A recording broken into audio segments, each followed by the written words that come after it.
going on? It's Kyle from Newell Strength and Unlocking Your Inner Strength.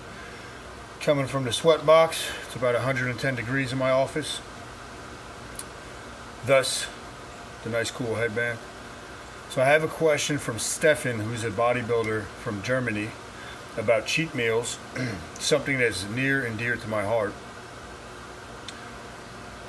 I think I'll begin this video with a quick story to give you a better understanding of what an actual cheat meal is and why you need them. When I first started competing in bodybuilding, I've done 7 shows. The first few times that I competed, I would gain 30 to 40 pounds within 3 to 4 days after the show, and I would feel like shit for months on end. I'd be falling asleep, getting in my car to drive, falling asleep in my lunch break when I was teaching. It was miserable. Nobody guided me on how to transition out of a period of extreme dieting and getting ripped. For Steffen, I believe he competed in a light heavyweight class because he says he wants to be a heavyweight next year. The question is, how do you incorporate cheat meals? He's been reading different things by Chris Aceto and some of the other guys. How do you incorporate a cheat meal or cheat day while still staying lean and putting on mass? One cheat meal isn't going to do anything. It's not enough to reset the system as far as physiologically, if you're talking about metabolism, hormones, things like thyroid, growth hormone, testosterone.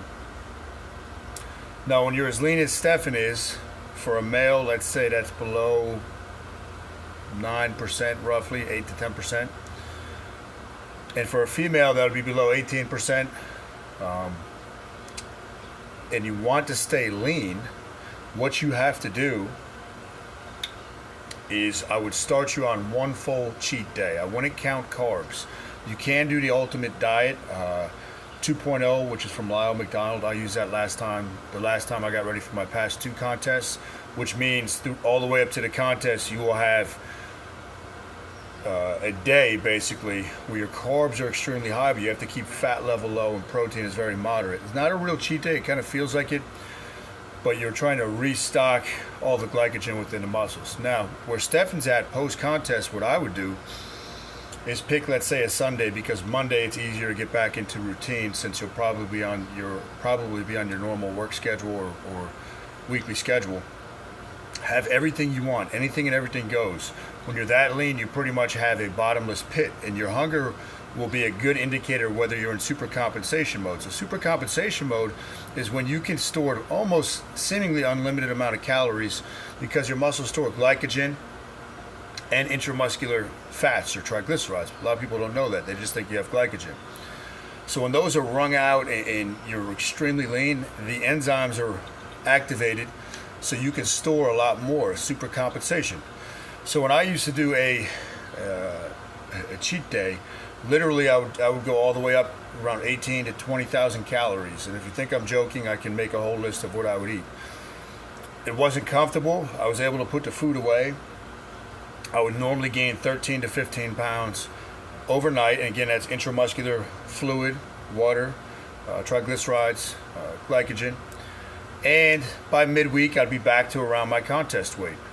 And it slowly would start creeping up. So that was a way I could gain some solid muscle, recharge to train hard for the week rather than just walking around at super low body fat levels where you have no energy. And if that's not doing the trick, I would add in a midweek cheat meal. So after my last 2 contests in 2014, wanting to stay lean for the summer, I would do like a Wednesday night cheat meal, which was a little cleaner, but it was a lot of calories, a tub of almond butter, maybe a burger, a couple cups of oatmeal, things of that nature. Not a real cheat meal. Then on Sundays, everything went. And I'll finish with this. And if anybody has questions on this, post them, because there's a lot of stuff that I may not have touched on here because there's a lot of stuff to cover with cheat meals and whatnot. Coming off of that contest, we went on a vacation down to the Outer Banks. We stopped at a Waffle House on the way down. Now, on the way down to the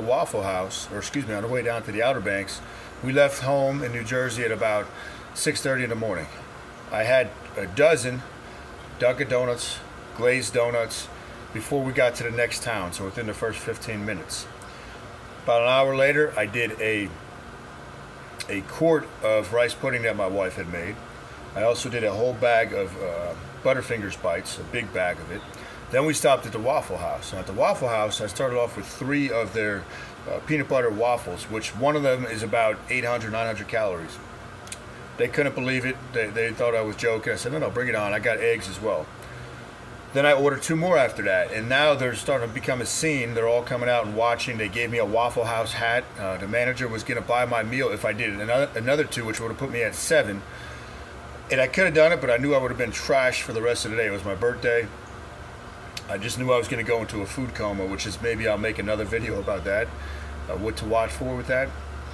And then that night, pizza, all types of stuff, ice cream, brownies. So it's hard to take in enough food when you're in super compensation mode.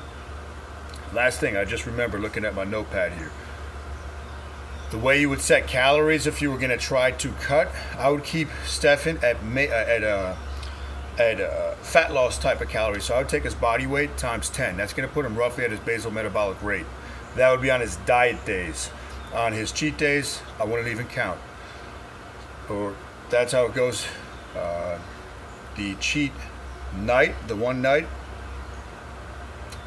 eat normally, then have that meal, but don't count. So that's what I got for you, Steffen. Post any questions below. I know it's a lot of stuff. I hope that helps, but that way you can slowly increase your lean body mass towards next year's contest.